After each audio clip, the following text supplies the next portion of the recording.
I love that that you get that people interaction. Oh yeah. And then you get to see the way you just explained that is so amazing, because most people wouldn't think like a producer would have an agent, or you would have to use your agent to make sure that the deal gets closed. But in reality, that's how it works. Yeah. Yeah.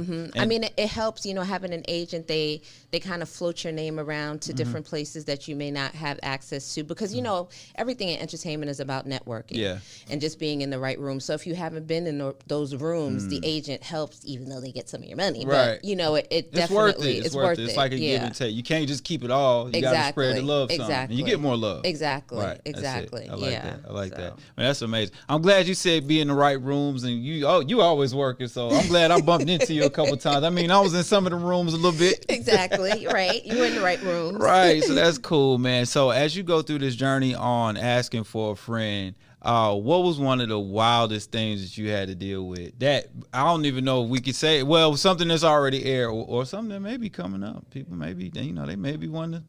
I think it was some of the wildest things were what people led with.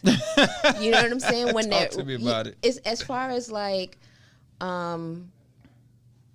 I guess you kind of realize sometimes how male and females don't always know how to interact when it comes to dating. They don't know to ask the right questions. Right. And then some of the questions that they ask, you're like, you've just sent off a red flag before I even really know anything with the about question. you. Not even with a statement or answer, with the question. With the questions. Wow. Or just the interaction. It's just like the awkwardness or the weirdness, or and then plus I think and I'll give people some grace because we just came out of quarantine. So Right. They got to get used to being around people again and talking to people again, right? I think we're a little, still a little socially retarded. So we're just trying to, We're used to just talking to people on the phone and looking at people and not having to converse. Right. I get it. Right. So yeah, that was definitely interesting to see just the whole dating scene. You know what I'm saying? The whole dating scene. Everybody talks about the dating scene in Atlanta is it's scary. Wild. So when you said give the explanation of what the show is one more time, and I'm gonna tell you how that is. Okay. So you said it's two people. So it's basically two friends. It could be family members, work friends, whatever. Two friends that are single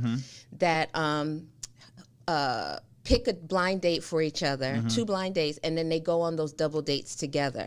Because it's like, the theory behind it is like sometimes we don't pick what's right for us, but our friends see what's right for us. Or we're blinded like, oh, he's cute, but he's like not the guy you should be dating. But your friend is like, well, I think if you give a nice guy a try, maybe it will work out. So your friend has full control to pick the person for you. So they over there like resume builder. Exactly. And then you guys go on the double date together, and both dates are on the same day, and then at the end of the night you pick which date you like the most to go on another date. That's the only part that doesn't like really characterize Atlanta dating, where you go on 2 dates in one day with 2 different people, and you might have got hooked up by your ex.